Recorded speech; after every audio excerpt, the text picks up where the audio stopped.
Hey everyone, it's what is it, Monday morning, September 12th, 2022, Deck 9 of the Voyager of the Seas, on our way to Greenland, and rough seas out here, as you can see from some white caps and ships moving a little bit. It's cold, it's windy, middle of nowhere. Wi-Fi is incredibly bad. Probably the worst Wi-Fi I've ever seen on a ship. It's effectively not working right now. It kind of stopped working once we left Reykjavik, Iceland. And yeah. Ooh, mess. You see some of these waves down here. They're pretty bad. So I think we've probably slowed down a little bit because of this. There you go, cruising in the Arctic Circle up around Greenland. Welcome to the Voyager of the Seas. Oh yeah, the 14-night Arctic crossing cruise. Copenhagen, Denmark to Boston, Massachusetts. At the point when this video was recorded, we were about probably 2/3 of the way through the cruise.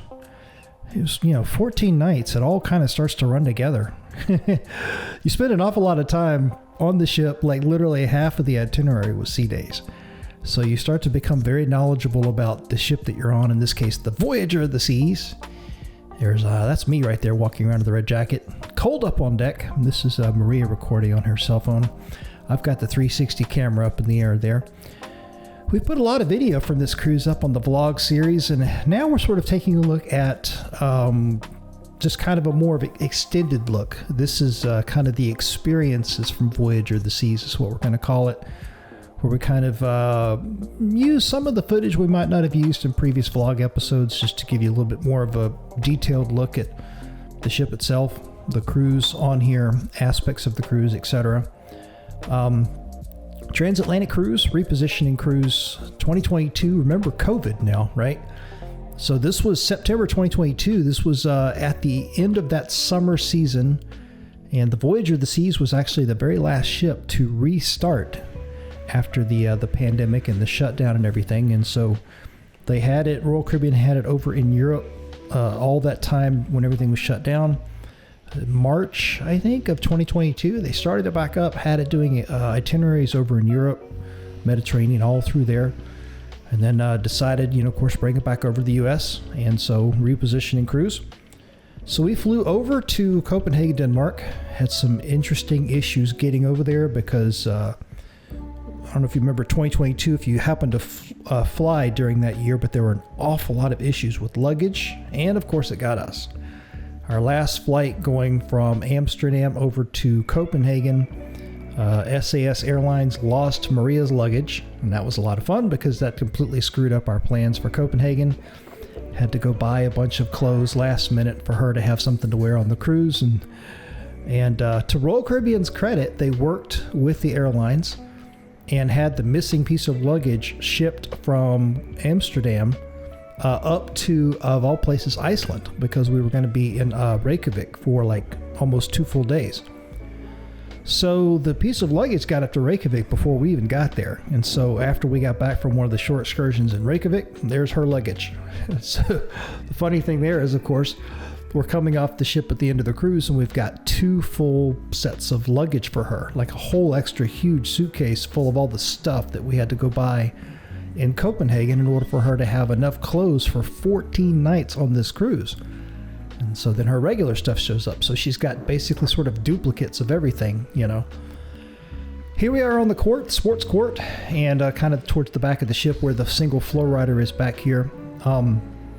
We're way up here. Not in the Arctic Circle when this is being recorded, but pretty close to it. Very, very windy up here. Very cold, just the temperature itself, and then you get all of those winds, and yeah. The repositioning Arctic crossing cruise, there were an awful lot of times during the cruise where it was really only comfortable to be inside the ship because of conditions like this. And so, of course, naturally, I want to come out here and get some video of it. I had to pull the video of Maria's phone down because it was just so incredibly windy up here. It's just nothing but like wind noise. But beautiful day, as you can see with the weather and everything. You got some white caps out there from the wind just pushing everything around, and that's me right there trying to keep my face covered with that, 40 something degree temperature and then 40 mile an hour wind in your face. So obviously everything up here is shut down. As you can see, nobody's playing putt-putt golf. Flow Rider is shut down. The upper deck of the ship is kind of a ghost town, as you saw the main pool deck earlier in the episode. There's just not much going on. Everybody's just inside the ship. Royal Promenade, all of that, just kind of to be expected. But a very interesting cruise. Got a chance to see Kristiansand, Norway, Akureyri in Iceland, Reykjavik in Iceland, then Qaqortoq in Greenland. We were supposed to do Nuuk, which is the capital, but with the pandemic, as we were getting closer and closer to the cruise in 2022 in the summer, Nuuk, I guess, didn't want to chance it, and so they basically canceled our shore stop. And so we ended up doing the Prins Kristiansand, which I think might have been part of the original itinerary. So that's where you just kind of cruise through this very scenic area. So here we are back inside the ship, and of course the legendary Windjammer. Maria found us a good seat kind of towards the back with a little bit of the wake view going on here. And these older Royal Caribbean ships, this one was from late 90s, I think, when Voyager might have launched. They have the huge Windjammer, which is kind of the same thing on sort of both sides. And I love that because it's plenty of room. You see you got the nice hand washing stations going on here. And of course, Royal Caribbean sort of enforces the hand washing because we've seen other cruise lines that don't quite do that to the level that Royal Caribbean does. So it kind of makes you feel a little bit better that they sort of really push, for you to get your hands washed. I mean, they've got a crew member you can see it right there. They've got a crew member back there that, if you try to walk through there without washing your hands, they're not going to have it. Yeah, there she is right there, straight in the center of the frame, right? So she's guarding the entrance to make sure that you wash your hands. Much better. I've seen problems on Carnival. I've seen problems on MSC, NCL, even Princess. None of them had the same push and attention to detail to get your hands washed before you come into the buffet. So I think Royal Caribbean might be the best one for that. Now, of course, Celebrity does a very good job, but they're all part of the same corporate group, the Royal Caribbean group, so that makes sense. But you see here, plenty of room, and you've got a huge line down this side and, of course, across the back with all of your different food options. Plenty of seating all the way around the sides and, of course, around the back, too. Thank you. So the Windjammer is definitely one of the feature points of this class of ship, and a lot of these older ships too that are maybe in different classes but are built similar to Voyager of the Seas. So right here I'm going through trying to get video of what they have for lunch, and a little difficult sometimes to do that because people are trying to do their thing, and here I am with the camera weaving around them, but this will give you an idea of kind of what is going on in the Windjammer during the Voyager of the Seas lunchtime here, and a little bit of an idea of what they serve for lunch on these Royal Caribbean cruises. I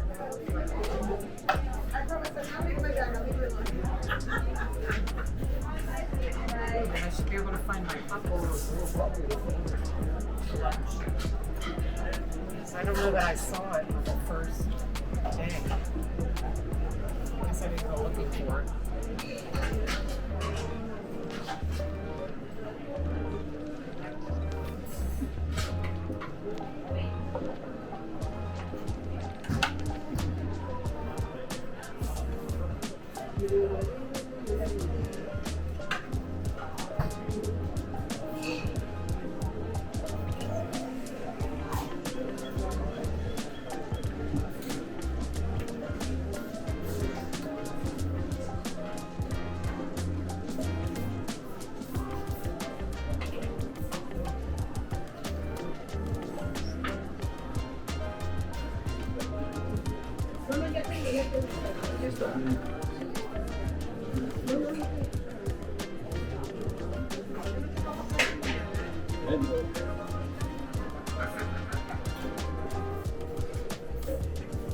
These raisins.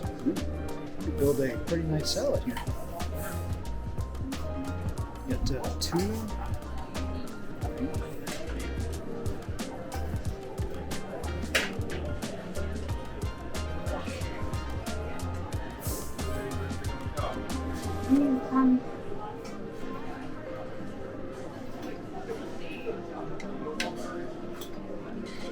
Right. Fried.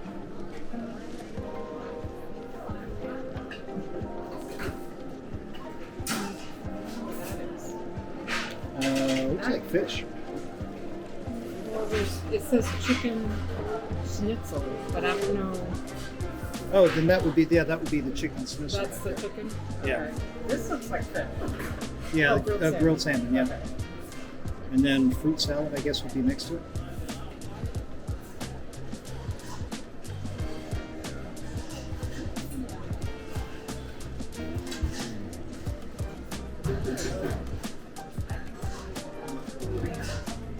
You can feel the heat coming up there. Nope, not having one. I was hoping that was fish over there.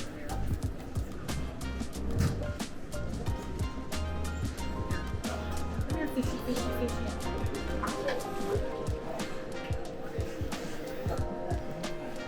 Nice. Yeah. Sweet and sour pork meatballs. And then there's Lamb empanadas. Interesting choice. look at what's in the middle.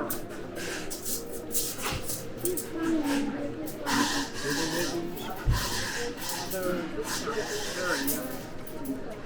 Baked pasta with vegetables. Contains nuts. Cream sauce. I'm gonna guess this is like garlic. And drizzle up all over. Yeah. We got some tomato soup. A little deli section over here. Turkey. Look at this. Oh my god. That garlic that I just put on here, it smells, if you could smell this. It smells so good. Antipasta. Alright, I'm grabbing a plate of this. What's that piece of something on that one? Looks like a cheese stick. Or I mean a breadstick. It does look like it, but none of the other ones have it. I still haven't found my papadon. These are to take, right? They're not just for decoration? Yeah, I think you can take it. Looks like just a regular breadstick. Alright.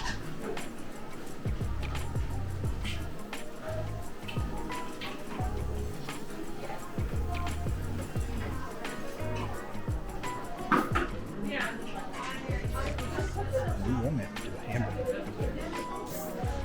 Think of it.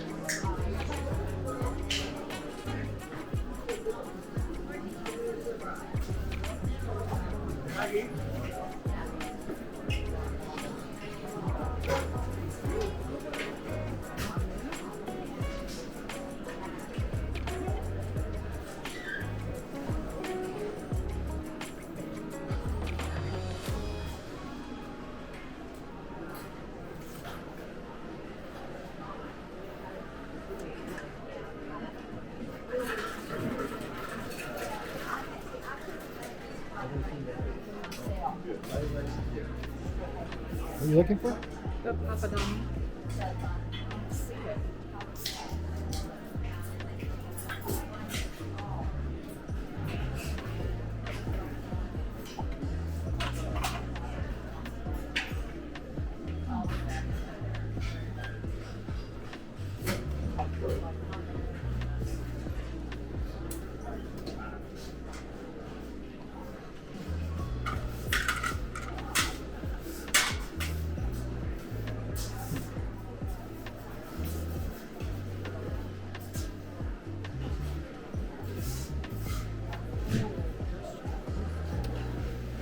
Butterbread pudding.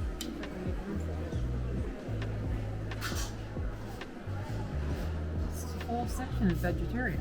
Look at this one. Yeah. Gluten-free, vegetarian. Yeah.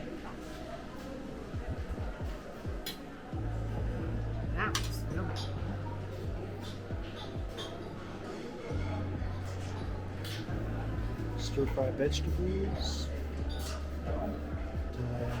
green bean salad, beetroot, lots of fruits. They have the papadum. I don't know, pick a spot. I still have more stuff to cover.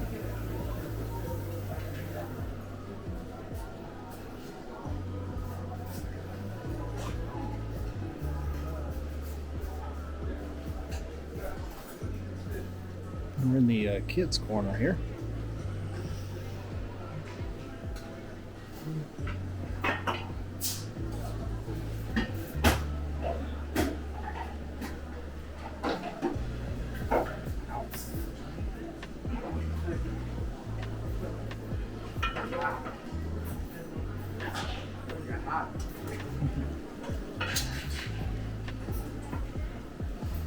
How you doing? Good. And you, sir? Please.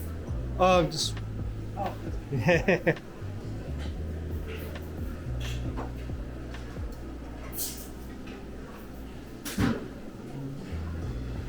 Cheese sauce, mac and cheese, of course the ever popular French fries, some fruit going on.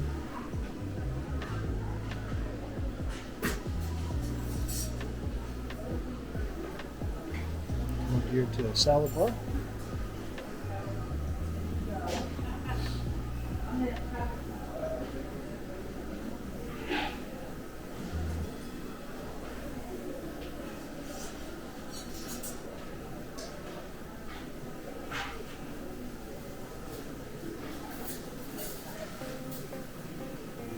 Any of the favorites off the grill.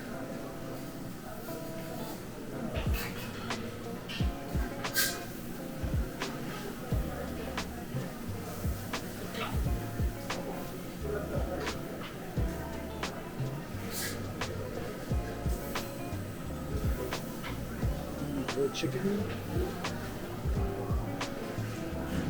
bratwurst,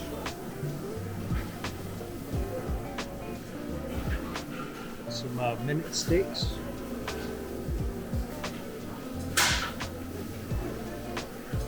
mashed potatoes,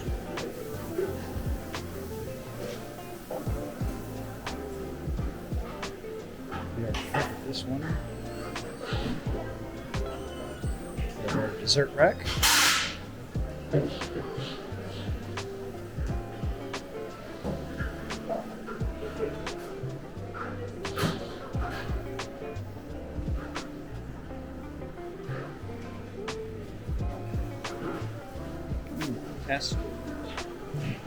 Pistachio pound cake.